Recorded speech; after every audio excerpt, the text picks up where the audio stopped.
Welcome to Weird Sisters, your Discworld recap podcast. My name is Manning. Joining me is Dani. Hey, I'm back. Unfortunately, Liz is not with us this time, so I don't know. Trade one for another? Are you Clark Kenting me? I may or may not be. If nothing else, now you two are tied again for second most hosting. Means I'll have to take 2 episodes off to bring us all back up to even. This month, we are recapping Sourcery. 5th in the overall series, 3rd in the Rincewind sub-series. First impressions, Dani, what did you think? Interesting. It was actually pretty nice to hear from Rincewind again. I always found him a rather entertaining character. His not quite hopeless, but still dismal outlook is refreshing, to say the least. Definitely. Oh, also, real quick, if you guys hear any sort of ambient noise and stuff in the background on my end, that's because I have just moved into a new place, and while it has many lovely qualities, including my 2 fantastic roommates, one of the features it does not have is good sound dampening. So, I ask y'all to be patient. Congrats on the new place, anyway, yeah. So, let's dive into Sourcery. Shall we start off with the trivia? Sure thing. Sourcery was published originally in May 26, 1988, as the 5th book in the Discworld series. When the wizards get to talking about sorcery, spelled source, R-Y, as the origin of most magic through the Discworld lore, one of them mentions a picture of a sorcerer in a book, standing up on a mountain, waving his arms, and the waves were coming right up. Most people believe this to be a reference to The Sorcerer's Apprentice from Disney's 1940 film Fantasia. Some of the references are also, they're a little bit more obscure. There's a market outside of the Unseen University known as Sator Square, referring to the magic square Sator Arepo Tenet Opera Rotas, which is a palindrome in all directions, with a few different ways of ordering it that can get you a few different phrases in Latin. It's, I recommend looking it up. It's really interesting. Beyond that... So, let's dive into the summary.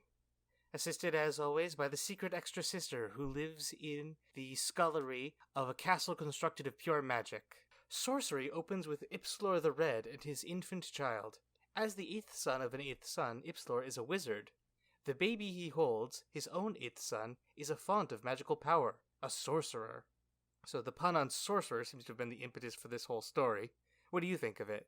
I think as far as puns go, this one is a little bit overused, but considering it's the title as well as the actual spelling within the world, it took a bit of getting used to. It does make a lot of red wavy lines appear. I don't like those red wavy lines.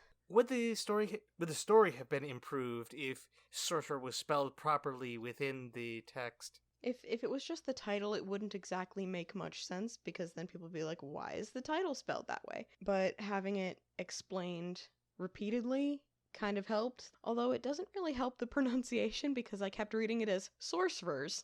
Death, who has come for Ipslor, says that sorcerers make their own destiny.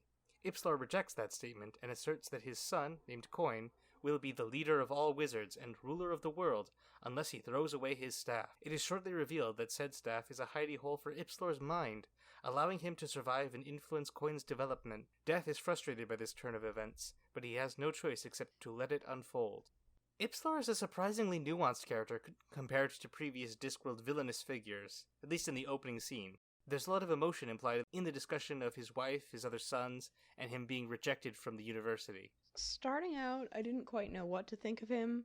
In my head, I tend to visualize stories rather vividly, so it was this whole dramatic scene in my head with, like, in shades of blue with these 2 figures having a discussion and stars in the background and everything, but so he seemed a little less threatening than he really was, since I was more focused on the picture rather than reading between the lines of the text. But going through looking for trivia, I ended up on TV tropes, so I got to read Ipslor's tropes, and that led me back to going back to his scene in the book and like, oh, he really is a horrible kind of person. Like, I'm not typically a fan of the self-centered villains like him. The means don't always justify the end when the end is horrible. I'm not even sure if he understood that what he was trying to put into motion would destroy the world as he knew it. Nah, I think he was definitely more interested in his own ego. And that's sort of what he embodies about the wizards of the disc and, like, their negative aspects. And the thing is, like, his whole revenge plot to fuel his own ego, like, he never even got the satisfaction of, oh, well, look, it's me, I came back, I'm doing these things, aren't you sorry you kicked me out now? Like, I thought that was the direction he was going to try to take, but he never did. Well, I think it's less about him doing these things and more about him feeling frustrated and angry and hurt by the wizards kicking him out for falling in love. Which makes it frustrating for me that his wife is not in the story at all. Yeah, we never do get to see what dynamic they had that would lead him to be so frustrating. So we never even get to find out if he was more of a good person and that he let bitterness and grief consume him. Yeah, wow, this actually parallels the prequel trilogy of Star Wars pretty heavily. That just occurred to me.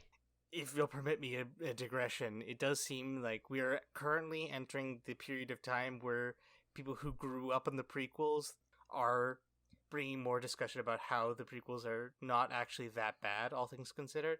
Or at least coming at it from a way that's not just, they're not the original trilogy, therefore they suck. Yeah, that's a pretty valid argument. Yeah, but we'll save that for Star Wars Sisters. 8 years later, the faculty of Unseen University are preparing to appoint a new Arch-Chancellor. Yet there is something frightening the university's denizens, including Rincewind and the librarian. I honestly thought that the librarian was just kind of going to be dropped or brought up maybe as a running gag. So I was genuinely happy to see him come back and, like, sort of be fleshed out as his own character. But I'm happy that he seems totally fine in his orangutan body. Like, he's living life to the fullest, and it was also really nice seeing that Rincewind can communicate with him incredibly easily, even though the reader doesn't understand ook. But we can pick it up through context clues, usually. Usually. May I make your day? Oh? This is the librarian for the rest of the series. He's a major recurring character. Yes!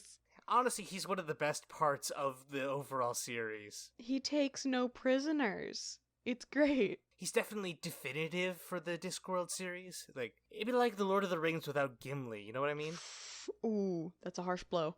This is pretty much how the librarian's going to be. Never the starring role, but always a show stealer, and demonstrating wisdom beyond most of the human cast. I think if you ranked the recurring characters by level of nuance, he's a step or two above the luggage, but if nothing else, he's charming and a hallmark of the Discworld books. Meanwhile, the Arch-Chancellor's hat gets itself stolen, and no, that is not me using the passive voice. Shortly afterward, the university gathers for the Arch-Chancellor appointing ceremony, and are astonished when an 8-year-old boy enters the hall. This is Coin, who has come into his power, and is ready to take over the university and the world. When Coin first arrived on the scene, I was surprised, because I wasn't expecting this child to be speaking the way he did. Sad enough to say, it took me most of the book to realize that he was under more of a possession than just doing things and being guided. It took Spelter, I believe. It took him walking in on Coin and being scared out of his wits for me to really realize that there was an actual child in there. And from that point on, I'm on team save the baby. Yes. 99% of the time I am on team save the baby. Coin has some interesting similarities to Adam Young in Good Omens. He does. Kind of the part where he's like, I can do all these things, it's incredible, but what do I do with them? The thief who stole the Arch-Chancellor's hat finds Rincewind in the mended drum and forces him to come along on the adventure. The thief reveals that her name is Kunina, daughter of the legendary hero who we met in The Late Fantastic. I knew her name was familiar. Because it's basically coin. No, it does have many of the same letters as coin, but it also tradition of naming your child something similar to the parents from Cohen to Konina. But I don't know, like her character was good. I enjoyed that she wasn't a one-trick pony. She seemed cursed in a way to obey the blood of her ancestors through strange Discworld hereditary traits. Presumably, Konina is not the daughter of Cohen and Bethan from The Light Fantastic. That was something I was confused about. I'm like, I hope that's not how it went, because you remember our discussion from that book. The trope of an exceptionally capable female cohort is kind of overplayed these days as a lackluster attempt at being progressive without doing anything as drastic as making a woman the protagonist. I figure it was a little more fresh back in 1988. Yeah, I think actually there's a bit of nuance even there that separates Konina from how it's done today. I don't know, I could be entirely wrong, but personally it feels like modern interpretations of taking the back seat and totally just there because we need a girl. And it gets a little repetitive. To me, it's a little bit annoying. But with Konina, I sort of projected a little bit more onto her character that it was actually a curse to follow her barbarian blood, especially in that scene with they were trying to be taken prisoner, but she's like, nope, I gotta fight him. So it could just be me projecting more details onto the character, but it felt different in a way that she kind of owned up to it a lot. Her wanting to be a hairdresser was an interesting nuance to her character and does tie into the overall theme, which we'll probably get into a little bit later. With Coin leading them, the wizards take over Ankh-Morpork, in the process transforming the patrician into a lizard. So, this is our first time meeting Lord Vetinari. What do you think of him? Not much, to be honest. He didn't exactly have a lot of screen time. He certainly doesn't shine in this book the way he will in later ones. There's a little bit of a hint to where he goes, especially the footnote about him torturing people and having his ban on mimes and such. It's weird how just little details can be thrown out there and then in another book totally extrapolated upon that you just weren't expecting at all. So, personally, I look forward to those times. Yeah, he seemed to fit an archetype well this time around, but if he does have more of an active role in later books, I'm looking forward to seeing how his character is expanded upon. Following a brief encounter with pirates, Rincewind and Kunina arrive in Al-Khali, capital city of the desert country of Klatch, where they are taken to the Seraph... Hang on, I'm gonna mess this up. Creosote? Steve. He was annoying. Yeah, he was. I'm not gonna lie. He was annoying.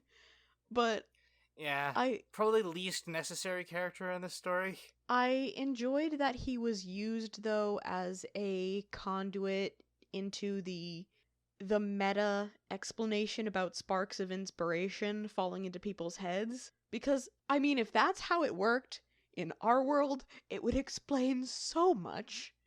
Other than that, I mostly wanted him to shut up.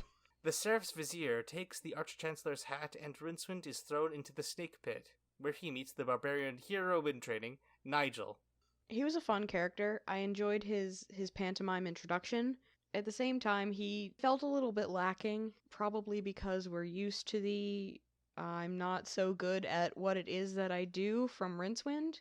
Although from the hero standpoint, he kind of had an early... The Disney version of Hercules, when, like, young Hercules in the Disney movie, he kind of had that vibe for me. I could definitely see him having that sort of physique. On the cover art, he's tiny. He's kind of comparable to Two Flower in a way, just like younger and slightly more self-aware. Yeah, that does make sense. The same enthusiastic dedication to something he doesn't actually understand. I was a little bit underwhelmed by his how he fit in with other characters. It didn't really feel like they were interacting with each other. It felt instead like they were themselves in a room with the other characters. A dynamic. I didn't really get a whole dynamic off of him interacting with other characters. I don't really want to be negative about this book, but I suppose I'm getting a little bit critical of it. The wizards invade Al-Khali, and the Arch-Chancellor's hat, wearing the Vizier as a body, goes to face them. The battle destroys the city, and Rincewind, Kunina, Nigel, and Creosote escape on a flying carpet. Rincewind subsequently abandons the rest of the party. Meanwhile, Coin magically imprisons the gods, kickstarting the apocalypse. The end of the world does get delayed, as Kunina, Nigel, and Creosote steal the horses from 3 of the 4 horsemen. I'm assuming its famine was eating all the peanuts. I love, just in anything, interactions between characters who you would expect to be, like, super serious, and then it turns out when they get together, they're a bunch of nerds. It's interesting going from the 4 horsemen of Good Omens to these ones. Okay, so the Good Omens 4 horsemen is a biker gang, and then the other 4 horsemen was the greatest thing I've ever read. And the fact that they had their horses stolen. Like, these are important, capital I, important horses, and they're just gone now. Rincewind arrives in Ankh-Morpork and has a scene with the librarian about recognizing his duty. Armed with nothing but a half-brick and a sock, he confronts Coin. Because Rincewind is honest, open, and completely non-threatening, he allows Coin to reject his father's influence, and the two wind up falling into the dungeon dimensions together.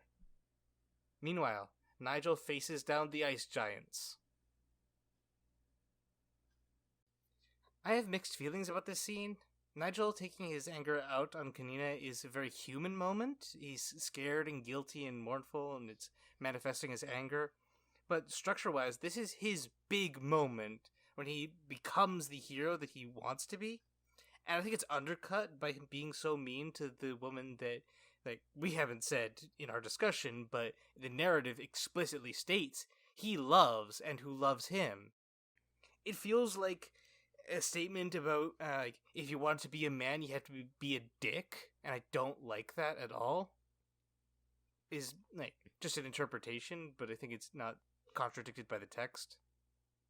At the end of the book, it was a bit of a whirlwind for me, so I was running through it a bit quickly, and the jumps in character point of view it made sense narratively to follow the timeline that all these things are happening at the same time, but at the same time, it sort of lessened the impact, I think, that it would have running through. It added for great suspense at the beginning, but towards the end, I missed out on a lot of the emotional aspect of it, so his getting angry kind of went over my head.